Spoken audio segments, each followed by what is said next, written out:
So sooner or later, employers are going to understand that if they want their employees to be productive and work the hourly wage that they pay them, they're going to have them be healthy as well.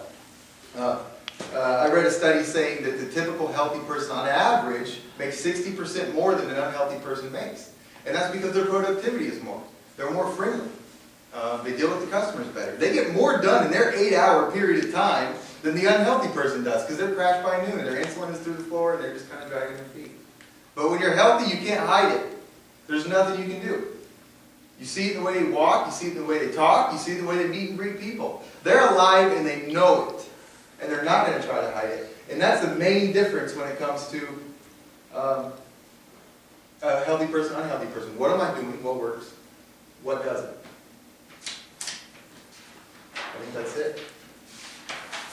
Yeah. All right. So, questions? Menopause. Yes. That sucks. It's a whole different world. It is. Not only because of the hot flashes and the intense cravings and the night sweats. So first of all, during menopause, you can't sleep. You're getting hot flashes like crazy. You're sweating. Not only that, your cortisol levels are through the roof, which is the hormone that causes you to crave foods. So, and you're dehydrated at the same time. But because the problem is you're not drinking enough water, I bet. I probably do drink enough water. I live in the bathroom, but I do drink enough water. But it's definitely, I mean, I just will say that I just never experienced the craziness, the dryness, the heaviness, everything feels like crapness. Exactly, yeah. And so if you're not peeing every 10 minutes, you're not drinking enough water. That's all there is to it. You should be in the bathroom every 10 minutes. The reason for that is you're going to store water if you're not drinking, especially on menopause. You're going to store water underneath your skin subcutaneously. And that's going to cause your ring to fit tighter and your hands to be kind of stiff when you squeeze them like that. And the only way to train your body to shed all that excess water is to drink a ton of water. Then your body says, I don't need to hold it for any reason. And drinking the water is a big deal with everybody, menopause or not. That'd be a great step towards general health. But if you can drink enough water, that's going to solve half the problems with menopause. And the craziness? Oh wait, you're not a psychologist. Never mind. The craziness will inevitably go away unless you're crazy before. Then they haven't got me. Any other questions? How do you feel about caffeine and caffeine is a natural substance. I'm not against it. The human body is adapted to it over thousands of years. It is an expectorant though, so it's going to cause your body to shed excess water, which is going to dehydrate you, which is going to fog your thoughts and kind of put you in a little bit of a haze. You might feel like your head's floating above your neck on a string like a balloon sometimes. So again, but what water does also do is it causes your body to hold on to sugar a little bit longer, and that's why athletes use it to improve their athletic performance, because sugar is used for muscular contractions. So if you can hold on to sugar a little bit longer, you'll get the extra rep out, run the extra yard, hit the ball in a few extra yards, whatever. So caffeine is fine for fat loss. It'll give you the extra energy you might not have had before to get on the treadmill or to walk the dog or to do whatever, again, as long as you're drinking enough water. My doctor says that a postmenopausal woman has to exercise 1 hour a day just to maintain. It's just stacked against us. How can we even think of exercising 1 hour and just maintain, not even getting anywhere? Well, exercise 2 hours. It's simple math. And that might sound crazy if you're not accustomed to exercise. That might sound crazy. But I'm telling you, if I go 2 days without running, I go nuts. I am not myself. Ask Jasmine. I hurt my ankle a couple weeks ago. I was going crazy. I didn't run for a solid week. And I've been really busy with clients, so I didn't get to lift weights either, and I was just losing it. I would sit there and daydream about my feet crunching through the leaves, like some people would sit and daydream about fast food, and that's how bad it was. But it sounds like a task right now, but your caloric deficit does not need to come solely from exercise. If you're to do 30 minutes of cardio, that's 300 calories on average, depending upon your height, weight, age, blah, blah, blah. Probably 250 to 320 for you. That's 300 calories in deficit. You can go in deficit with your diet, 500 calories. If your basal metabolic rate burns 2,500 calories, go 500 below that. So total, you'll burn 800 extra calories a day. So your doctor may be right if your sole form of restriction is exercise, but you should go in your dietary deficit as well. And that's going to solve the problem twofold. Now, if you were to run the 2 hours a day and go into the deficit, you would transform your body every 6 months and you'd be a whole new person. So you wouldn't have to worry about it. I read an article the other day that said that if you turn off the TV, you'll lose 1,000 calories a week just because sitting on the couch is so passive. I believe that. And all you have to do is pick up a book and read, talk to somebody, or to do something menial around the house. You'll burn 1,000 calories a week just if you get off the couch. Yes, the average adult in the United States watches 5 hours of TV a day. So if you break that down to just 2.5 hours a day, you'll burn 1,000 calories a week. I believe that. And another reason for that is your brain is the most active calorie-consuming organ in your entire body. It burns more calories to think than it does to do anything else. That's why if you ask the average person what they were thinking, they'd be speechless. Because they're not thinking anything.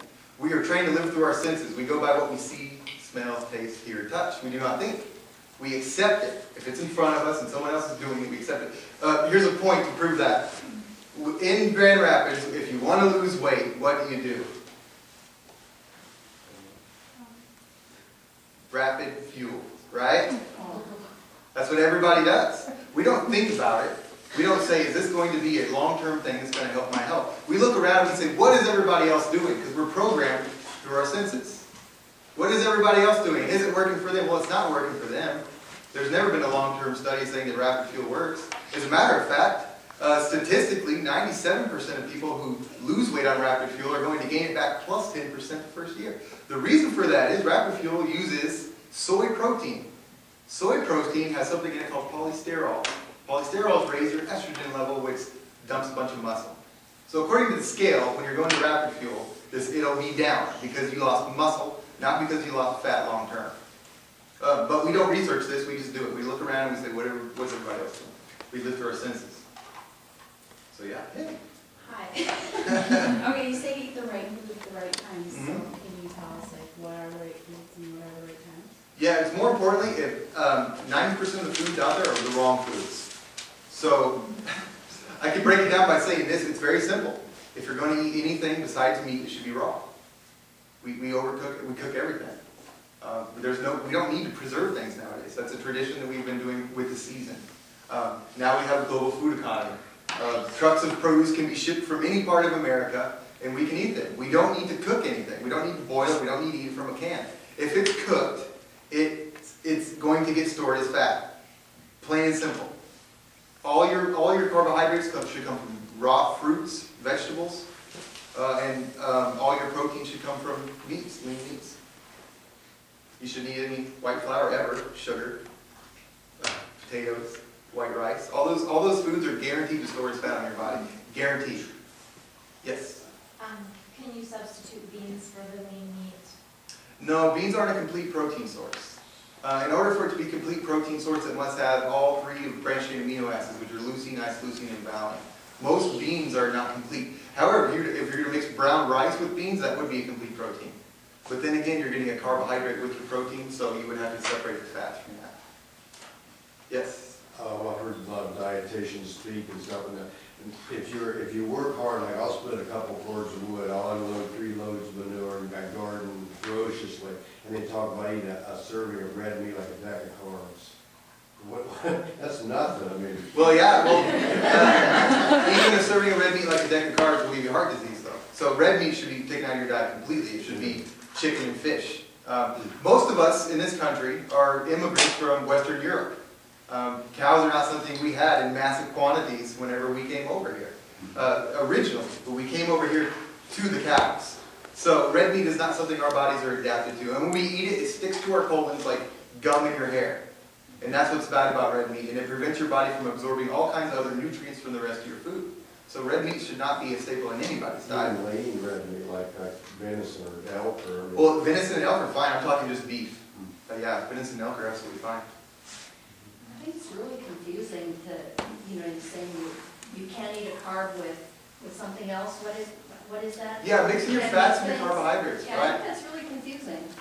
Yeah, well, it can be, or you just don't mix your fats and carbs. So, if you're going to eat a carbohydrate, which when I consider carbohydrate, not any vegetables, you can't consider vegetables as carbohydrate, because maybe in a whole pepper there's going to be 2 grams of carbs, no big deal. A slice of white bread is 30 grams of carbohydrates, so that's the big deal. If you're eating white bread, which you shouldn't be, the last thing you should do is put butter on it, because then you're mixing fat and carbs. Fat and carbs are your body's 2 main source of fuels.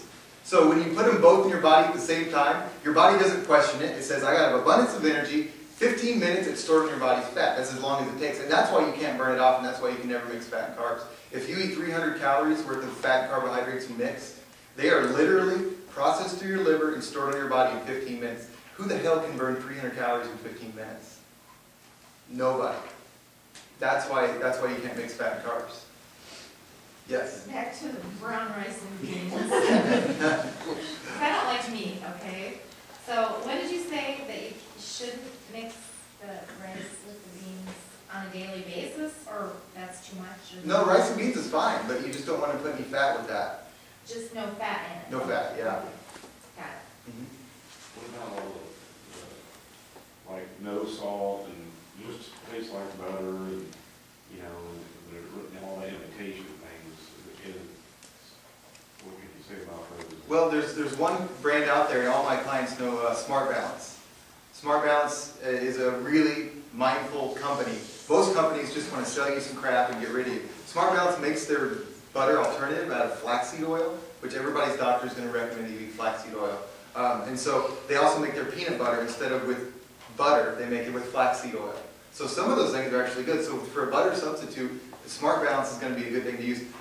Country Crock and I can't believe it's not butter. Those are the ones you need to stay away from. What Yes. about olive oil? Olive oil is good if you don't cook it. A lot of people make the mistake of cooking with olive oil. Olive oil is an omega-3 fatty acid, which is healthy and it's good in our bodies.